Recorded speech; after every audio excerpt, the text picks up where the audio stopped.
Welcome to Cheater Confessions. Let's get started with today's story. Let me take you back to the night that changed everything, our 10-year wedding anniversary. Linda and I had been together for over a decade, married for 10 of those years, and raising two wonderful kids, Ella and Noah. That night was supposed to be a celebration of us, a tribute to the life we'd built. To make the evening special, we sent the kids to my mom's house so we could host a small party at home with our closest friends. Linda went all out.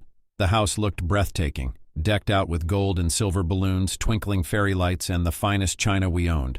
She even put on my favorite jazz playlist. It was as though she had planned every detail to perfection. "Daniel," Linda called from upstairs as I checked the kitchen one last time. "Can you make sure the wine's chilled?"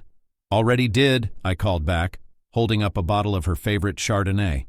She descended the stairs wearing a deep emerald green dress that hugged her figure beautifully. I couldn't help but smile. "You look incredible." "Save the charm for later," she teased, winking. By 7 p.m. our guests had arrived. Sarah, Linda's college roommate, her friend Mark from her book club, Linda's co-worker Amy, and of course Adam, my best man and oldest friend. Adam, my oldest friend. He was there through everything. College, my first heartbreak, and yes, my wedding. He even made the trip to our city to celebrate our anniversary, staying in a hotel nearby. If you'd asked me back then, I'd have said he was like a brother. Trustworthy, loyal, or so I thought. "Daniel!" Adam's voice boomed as he entered carrying a bottle of expensive scotch. "Happy anniversary, my man." "Thanks, Adam," I said, clapping him on the back. "That's a solid choice.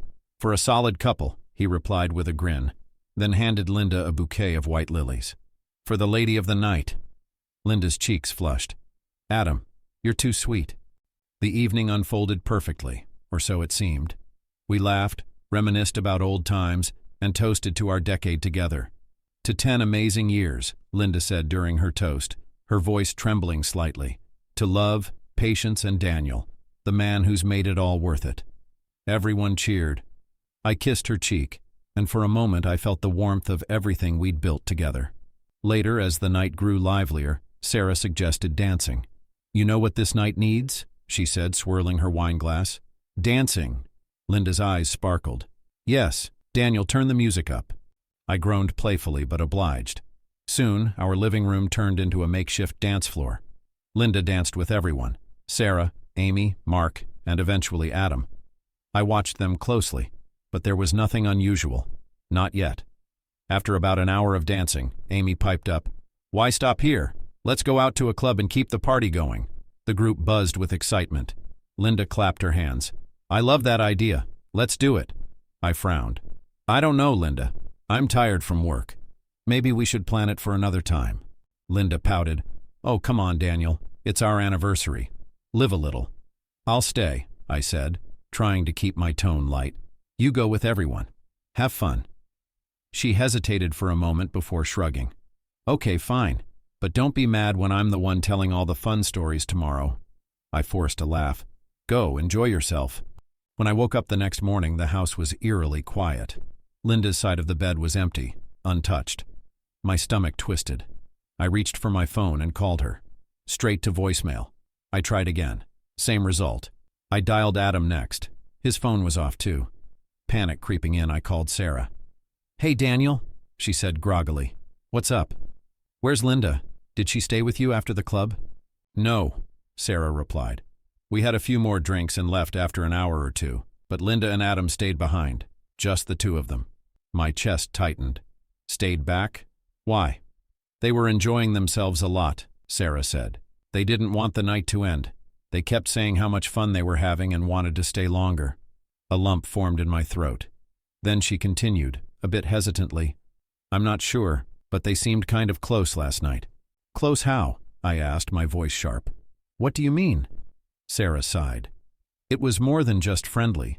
They were dancing together a lot, laughing, leaning into each other. I thought it was strange, but I didn't say anything. It wasn't really my place. They didn't seem to care who noticed. Something was definitely wrong." Acting on pure instinct, I drove straight to Adam's hotel. At the reception desk, I asked if he was in his room. "Yes," the receptionist said. "He came back early this morning, but he wasn't alone." I froze. "What do you mean?" "There was a woman with him," he said cautiously, his voice low. "They seemed intimate. I assumed they were a couple." A knot tightened in my stomach, my pulse quickening. "Describe her," I demanded, my voice sharper than I intended. He hesitated for a moment, as if choosing his words carefully. "Slim, brunette. She was wearing a green dress." The air left my lungs in a rush, and a cold wave of realization washed over me. My heart sank like a stone. "That's Linda." "That's my wife," I snapped. "He's the best man at our wedding, my best friend. I need to get into his room." The receptionist hesitated. "I'm not sure if—" "Please," I said, my voice thick with desperation. "I just need to see for myself." With a spare key in hand, I stormed up to Adam's room. My heart hammered in my chest as I unlocked the door. The room was dark, the air thick with silence. I flipped on the lights and immediately saw their clothes, her green dress, his suit jacket, scattered across the floor. My stomach churned. I turned toward the bed, and there they were, naked, tangled together under the sheets. "Are you kidding me?" I roared, my voice splitting the heavy silence like thunder. They jolted awake, startled and disoriented. Linda clutched the sheet to her chest, her face pale, her wide eyes filled with panic. Adam sat up beside her, his hands raised as if to defend himself, his voice trembling. "Daniel, wait." "Wait?" I spat, my words crackling with disbelief and fury. "Wait for what, Adam? You've got to be kidding me. With my wife? Really? With my wife?" My voice broke on the last word, the betrayal twisting the knife even deeper. Linda's face crumpled, her lip quivering as tears spilled freely down her cheeks. "Daniel, we didn't mean for it to happen. We were drinking, having fun, and one thing just led to another. I'm so sorry. We were both drunk." "Drunk?" I repeated, my laugh bitter and jagged, a hollow sound that burned my throat.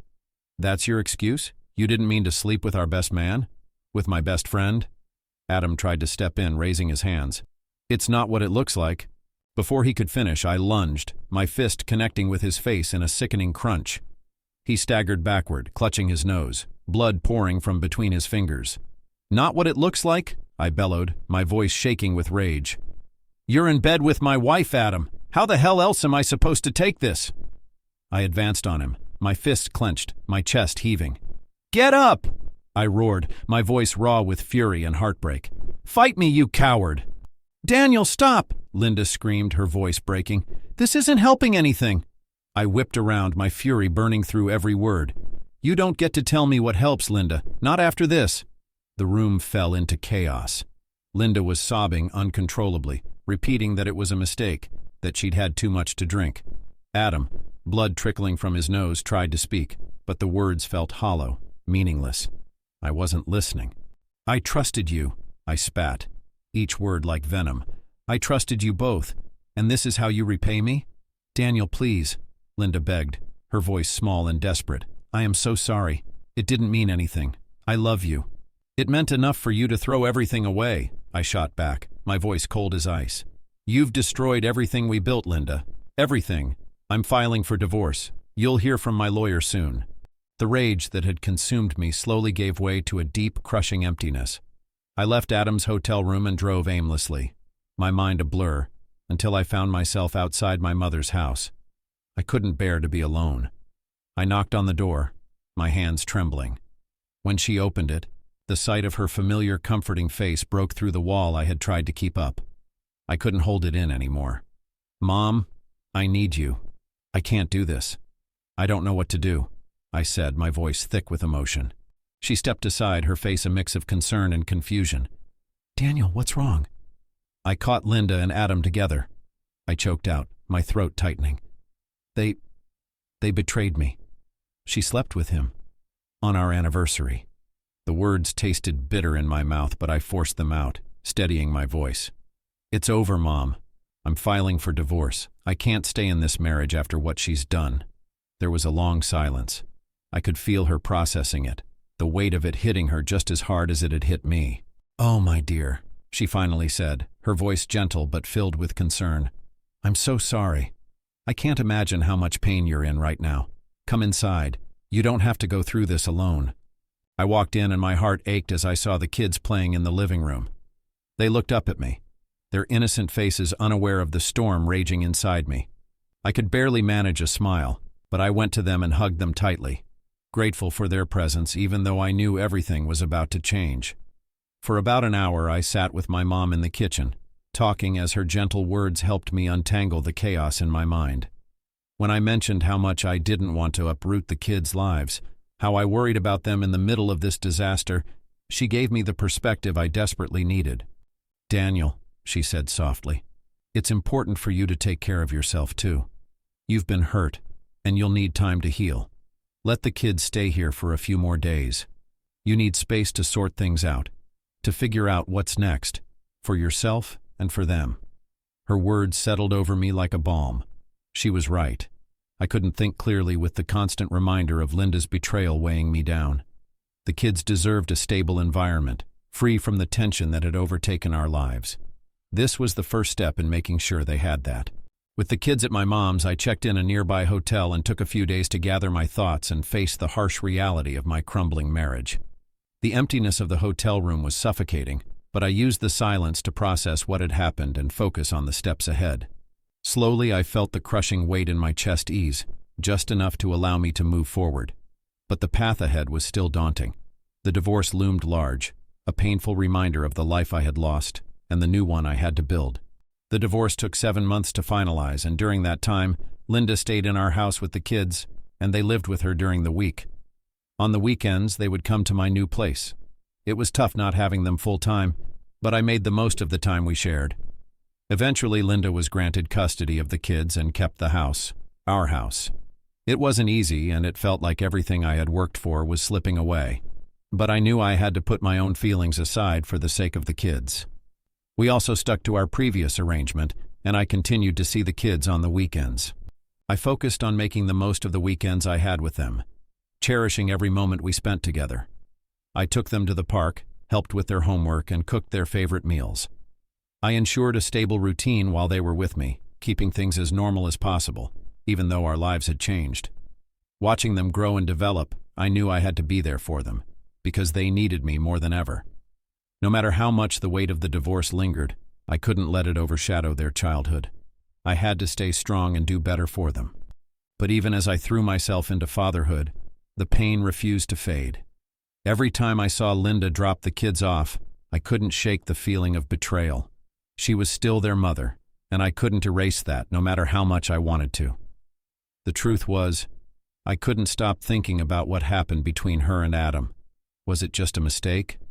Or was there more? I wasn't sure I'd ever find the answer. In the end, it didn't matter. What mattered was the future, my kids' future. As the years went by, things settled into a routine. The kids grew older and I found myself slowly healing. I met someone else, a woman who was patient, understanding, and didn't carry the baggage of my past. Eventually, Linda started dating again, too.